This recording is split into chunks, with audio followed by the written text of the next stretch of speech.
The story of Thanksgiving begins with something unbelievable.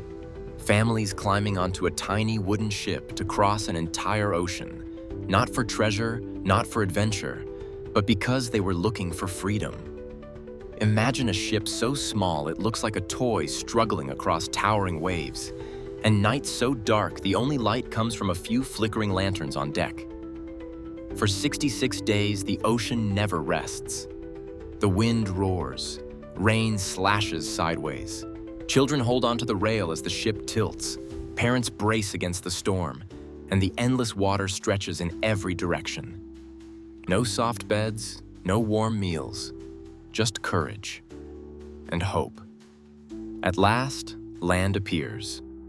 Winterland. Snow covers the coastline and the trees stand silent and cold. The families step onto the frozen ground shaking from the icy wind.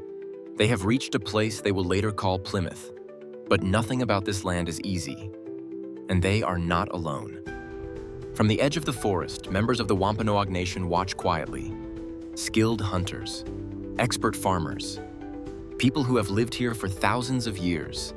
They see these new families struggling to survive the brutal winter, building shelters quickly and trying to grow food in a land they do not understand. The first winter is harsh. Many families grow weak. They try planting seeds, but nothing seems to grow. They try fishing, but do not know the waters. They look tired, hungry, and full of questions. Then something important happens. A Wampanoag leader sends guides to help them. They teach the newcomers how to plant corn correctly, how to use fish to feed the soil, how to find food in the forest, and how to survive in this new world. With patience and skill, they show them the knowledge passed down through generations. The seasons turn. The soil grows rich. Rows of corn rise tall in the sunshine. Baskets fill with berries. Rivers shimmer with fish.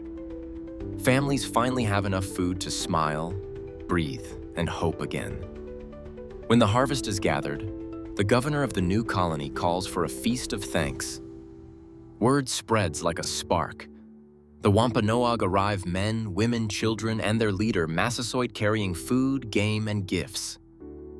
The feast lasts 3 whole days. Imagine long wooden tables covered with roasted meat, fish, squash, and corn. Children race across the field in friendly competitions. People share stories, laugh, learn, and rest. 2 cultures side by side celebrating the harvest and giving thanks for survival, teamwork, and peace.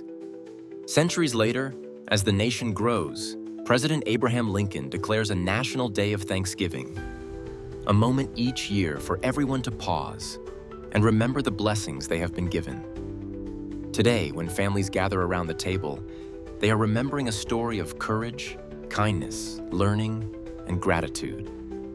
A story that began on a tiny ship in a freezing winter and at a feast where 2 peoples came together. And as you watch this story come to life, think about this.